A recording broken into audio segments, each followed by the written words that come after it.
and an interview today that we hope will be a championship coach someday soon at Utah State University, the new head basketball coach for the Utah State women's basketball program. Joining us now, Coach Wesley Brooks, joining the Full Court Press as he takes the reins of the Utah State women's basketball program. Coach, thanks for your time today. Eric and Jason, glad to be here. Love the name of the show, Full Court Press. That's what we're going to do here on the women's side, so love it. Coach, let's just walk us through just how you came available, how you got news that this position was open, and how you started the process of investigating if it was a place that would be a good destination for you. We were going through the season at Ohio State, obviously, so I was really focused on that and I thought we had a team at Ohio State this past year that could have gone to the Final Four. Unfortunately, we lost in the second round, and even though we won a Big Ten championship, we did lose in the second round of the NCAA tournament. But my agent asked me, I have an agent, and he asked, would you be interested? I said, absolutely, I would be interested. And he asked, have you ever been to Logan? I said, well, yeah. I've been out here recruiting. One of the best basketball players in the country lives out here, so I've been out here a few times. And then also when I was at the University of Utah, we had played here, and so we had some familiarity with it. And then the day before we played Duke in the NCAA tournament, Diana reached out to me and asked if I had interest, and I said yes. And so we began the process right there. And unfortunately, like I said, we lost early, but it gave me an opportunity to dig deeper into this job, and then an opportunity that is presented itself, and everything came together. And it's been a whirlwind of a 2 months, but very glad to be settled in Logan and glad to be the new coach here of the women's basketball team. So obviously you were interested in taking the job and wanting to move up into becoming a head coach. I mean, and I know you haven't had any chance to be like a head coach as far as coaching games, but so far in the first couple months, what's the experience like being a head coach versus what you're doing as an assistant for a long time? I would just say final decision making. Honestly, as an assistant, you don't hire the staff, but as a head coach, you hire staff. And then obviously, everywhere I've been, I've had a lot of input recruiting wise, so that hasn't really changed. I just basically told the assistants what I want to do recruiting wise and how I want to recruit. But basically, I would say just final decision-making, and everything, everything rises and falls on your leadership ability and decision-making. So I would say that's been the biggest change here in the last 2 months for me. It's kind of, as far as recruiting, just tell us about the process of building a roster. I think you might have one or two more spots. Like, the roster's mostly done at this point. So what was that process like for you as far as trying to build a team to fit your style? You mentioned you want to do full court press, high-speed basketball. What was that like building a roster, finding players that could fit your style? Well, I think, first of all, when I got here, there were only 6 players left on the roster, so it was already 9 spots available. And so what we tried to do as a staff, I told everybody, let's just recruit shooting. I think shooting is the most important thing. I think one of my favorite coaches, and he won a game in the NCAA tournament this year, was Greg Campy, and he says if you can shoot, you can play this game. So I've always believed that, and I think shooting is one of the most important things. So we try to recruit shooting, and then we try to recruit good people and people who have won. We got blessed with one kid who was already signed, CJ Lotta. She's already signed, and she'll be here with the previous staff, and she's a really, really good player who wanted to be here. Then we went out and got Danae Skelton, who's the best shooter in Canada. She's hit 9 to 10 threes in multiple games. And then we got a kid named Carly Banks, who's a freshman, who will be a freshman, who had 38 in the state championship in Idaho. And she's kind of underrated. I think one of the most underrated players in the country, to be honest, just for her skill set and what she can do. And then we went and got some junior college kids. So, I mean, we had, for me, recruiting has never been an issue because of connections in the United States and worldwide I have. But we just tried to build a team so that we can make shots, which is the most important thing in basketball, and then kind of get high IQ people so we can play the style of play that we want to play. You've been able to retain some players, but also recruit players that are from the area generally. What's that process been like, and how? I don't know if the right word to say how important is it to have players that are generally from the region, not necessarily from Cache Valley specifically, but from the region be a part of your program here? I think it's very important. I mean, at the end of the day, we want to have a fan base that comes and support our team, and I think that's one of the things that we needed to change here is we need to have support. People support who they know. It's like I tell our staff in recruiting meetings, we want to get people we know, like, and trust. So, I mean, being able to get a kid like Elise Livingston to come play for us is huge. I mean, she's a heck of a player. Reminds me a lot of a player I coached last year at Ohio State named James C. Sheldon, who's playing for the Wings right now. She has the ability to get up and pressure the ball. She has the ability to make shots, and she's a winner. She's won state championships. So the ability to bring a kid from Logan, from Ridgeline, from a winning program over to Utah State is huge. I mean, she's won a lot of games already in the spectrum, and we look forward to her winning more. Then you go get Jameson, who's from CSI, but she's kind of played in Salt Lake Community. She played around Salt Lake, from the Salt Lake area. Got a kid that played at Salt Lake Community College, Mia Tarver. So you want to get kids like that, and those kids want to be here at Utah State. I mean, I was surprised. The biggest thing I found, and the biggest surprise I found was how many kids really wanted to be at Utah State despite the history of the program, despite what is going on. This speaks to the testament of how fantastic of a university Utah State is, and just the athletic program, and just kind of just salute those kids for believing in the vision that we're going to get this thing done. So then, one more question I want to ask about recruiting. It kind of has to do with, the amount of freshmen you're bringing in. It kind of goes against the trend that we see in a lot of sports, especially basketball and football, where it's transfer heavy, but you've brought in a lot of freshmen.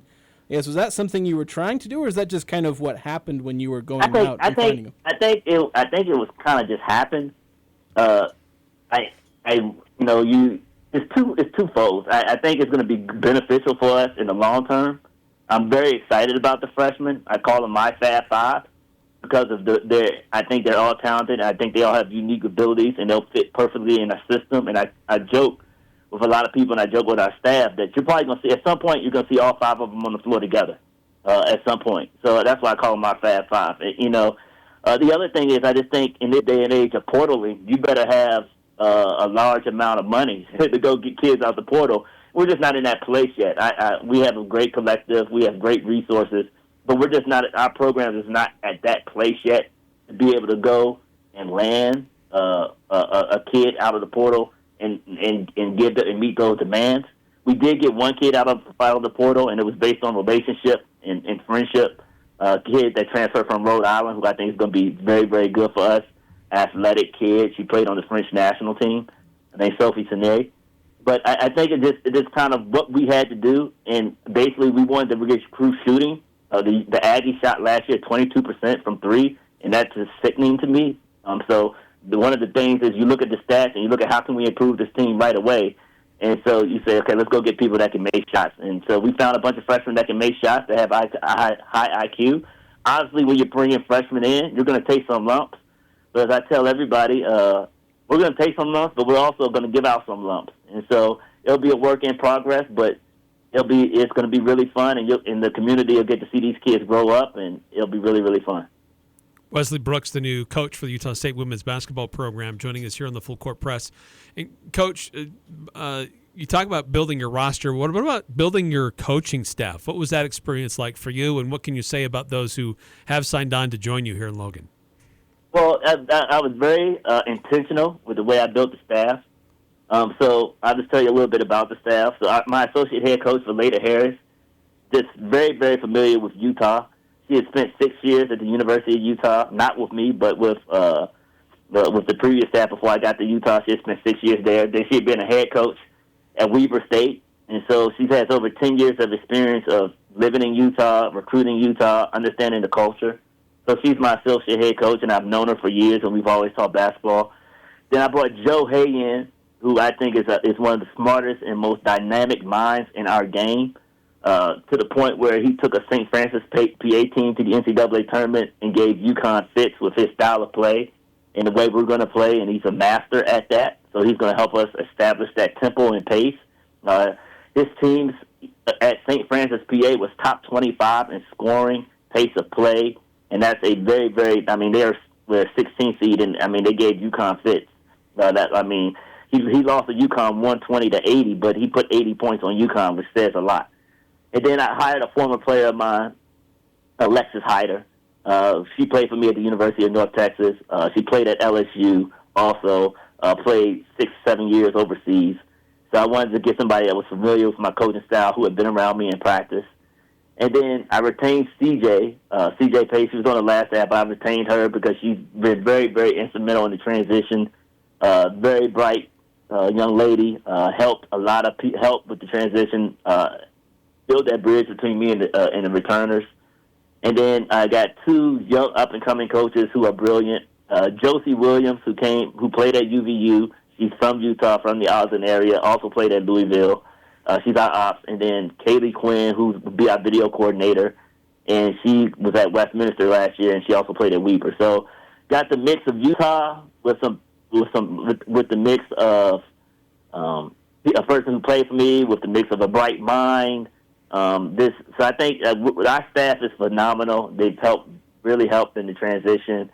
We've been going over kind of what we're going to do and preparing here, and we bring the kids back June 24th, so we're excited to get to work out. So with this coaching staff and with the roster, having some freshmen, you mentioned you might take some lumps, but you'll try and give some lumps. Like, what kind of expectations do you have for year one? Like, what's kind of the measure of success? Like, what do you feel like is the measuring stick for a successful year one in your first year as head coach? Well, I have high expectations, and I'm very demanding. And so, as I said in the press conference on day one, we just need to get 1% better every day. But at the same time, I want to win, and the goal will always be to win the Mountain West Championship. And obviously, the program has never been past the second round of the Mountain West tournament. So we need to first of all, we need to do that. So obviously, my goal, we say you set realistic goals and you set lofty goals. Realistically, I want to finish top 5 in the league. Obviously, get that bye and then win a game in the tournament, and then let's go from there. But loftiness is I want to win the Mountain West year one. Now, how does that look? I don't know. But we're going to be working every day towards that, and we're going to get 1% better every day towards that. I mean, the goal will always be in any season to win the conference championship. And, Coach, to that end, I just was going to ask you what your assessment is of the Mountain West and the style and level of play throughout this conference.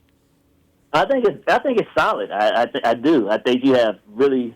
I think the pecking order is UNLV. Obviously, they won the league the last 3 years, and she's done a hell of a job coming from Stanford and is building that program. I think Colorado State, Ryan, has done an excellent job with his recruiting and program in Wyoming. Are really, really good. So I think those are the three top hitters. I think what we need to do is our style of play. I think is going to be very unique and very difficult for a lot of people to play against, especially with the elevation and the climates that we'll be playing in. So I think we can bring something unique that can actually get us where we want to go quicker. And so I'm just looking forward to rolling out our style of play because not many people play the way we're going to play. You may have already just answered this question, but I was thinking, as far as your roster and your style, you feel like it matches up well with the Mountain West. Do you feel like that your roster can pull off that style and make waves in the Mountain West? You mentioned being unique in the Mountain West. You feel like that'll? Well, yes, our press is very unique. It's kind of it's funny. The thing that I laugh about, Vance Wahlberg is where we got our press from, and we ran it at Ohio State. And we were on Zooms with him last year at Ohio State, and while he was coaching high school. Now all of a sudden he's the coach at Fresno State. So everybody in the league is going to be very familiar with our press because of Vance Wahlberg, and then I think the way we're going to do it.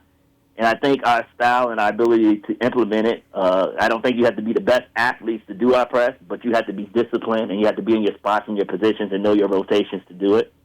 And then I think we're just going to practice fast and we're going to play fast, and I think it's going to bode well for you. The more points you score in a game, the basketball is like this. I always like to say, I can beat Jordan if the game's to 2. I can't beat Michael Jordan if the game's to 11.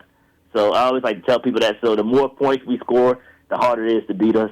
The slower we play, the easier it is to beat us. So we want to get this thing going and get this pace of play up and down. Coach, this is the time of year where coaching staffs are evaluating their players, maybe still trying to finish the final touches on their rosters, but also planning and figuring out what your schedule is going to look like next year. What type of teams, what type of schedule are you working on to put together for your team in your inaugural season at Utah State? Yeah, it'll be very, very competitive. I think people are going to be very excited with the schedule. Obviously, we have some home games that we got to return. I guess I can say this. I don't know. They probably wouldn't want me to. I don't know. I'll say it anyway. I might get in a little trouble, but we have contracted, and we got the contract back. We will play Utah this year at Utah, which is very exciting for me because I just think Lynn Roberts has done a hell of a job with the University of Utah program, and for what they've accomplished and what they do, that's going to be a great measuring stick for us. And so I'm very excited to get down to Salt Lake and play them, and then following year they'll come up to Logan. So I'm very excited about getting that series started. And people say, why would you do that? Because in order to be the best, you have to play the best, and you need to measure yourself. And that's one of the things we talked about in the Mountain West is playing a competitive schedule so that, like, on the women's side, we can do what they did on the men's side, get 6 teams in. But we have to play a competitive schedule, and you have to play a competitive schedule and not only play those games, but win those games. So as we build, I think you're going to see that we're not afraid to play anybody. We're going to go play people, and we're going to schedule. We're going to schedule tough, but we're also going to go be prepared to go win those games. So obviously we've mentioned what this program has been in the past. Obviously it's had some rough stretches to put it lightly. But when you're looking for, like, how do you balance this first year where talking about where this program was versus what you're trying to go? Like, how do you try and balance mentioning last couple of years versus maybe just trying to say, look, that's in the past and we're not going to talk about it? Like, how do you try and balance those two factors? I think the easy part about that is we have 9 new people, and then we have a brand new staff. So nobody has been there. In the last 7 years, I've won it. I mean, I've been to 6 NCAA tournaments and 2 Sweet 16s. I just know how to work hard. I know what it takes to work hard and win. So as a leader of this team, I'm going to put that into our players, and I'm going to establish that. One of the things we talked about with the 3 or 4 workouts we had to do in April is you got to learn to work hard. You have to work hard, and you have to work hard at pace, and you have to sustain that in consistency. So this working at a certain level consistently and with discipline, I think that's going to lead to a lot of wins. And in this following the process, we're going to put in the locker room, the price must be paid and the process must be followed, and we must do it every day. And if we do that, we're going to win, and we're going to coach our kids up. The system that we're going to put in is a proven winner, and so I just believe in what we're doing, and I believe we're going to do it the right way. And when you do things the right way, you get the right results. So I think that's kind of why I'm very confident that this is going to get turned around. So obviously with the men's side, there's been a lot of the crowds that come and fill up the spectrum. For the women's games, there haven't been as much. What message would you have to fans, students to show up to these games and have reason to show up and want to watch this team and watch them grow this first year? Well, I think it's going to be a very fun style of play to watch. So I'll break down our style of play. Our goal is to shoot 40 threes per game. And so if we can make 16 of the 40, you're going to see the ball go to the hoop. So, and then we have a couple kids they're just going to pull it from half court. So we're going to see some Caitlin Clark-like type stuff here. Not that they're Caitlin Clark, but we're going to play that. And then we're going to press and we're going to turn people over. So I think our style of play is going to be very, very, very, very fun to watch. And when you see us going up and down the floor and stuffing 5 people in at a time and subbing 5 out like hockey subs, doing that type of style, you'll be like, whoa, what is going on here? So I think that's going to be very fun. I also think that, you got to win, and we got to make it entertaining and put a product in that people want to come see. And then lastly, I think, men's basketball and women's basketball, it's 2 different crowds, 2 different dynamics. And I think we got to appeal to the youth in the area. We got to appeal to the families in the area. It's just 2 different crowds. But I do think the students will come if we're winning because everybody loves a winner. You know what I mean? We all have our favorite teams, and so, like, I'm a diehard 49er fan. If the 49ers not winning, I don't want to watch them. But when they're winning, I want to watch them. So, I mean, it's just kind of one of those things. So I'm very aware of that as a sports fan, also as a coach. So. Well, Coach, we wish you the best of luck. Excited to see new energy, new direction for Utah State women's basketball. Excited to see the roster that you're putting together and the coaching staff as well. Wish you the best of success this offseason as you get ready for your first year as a head coach and the new coach here at Utah State. Thank you so much for having me, and I enjoyed being on the show and look forward to talking with you guys soon. Absolutely. Wesley Brooks, head coach for the Utah State women's basketball program.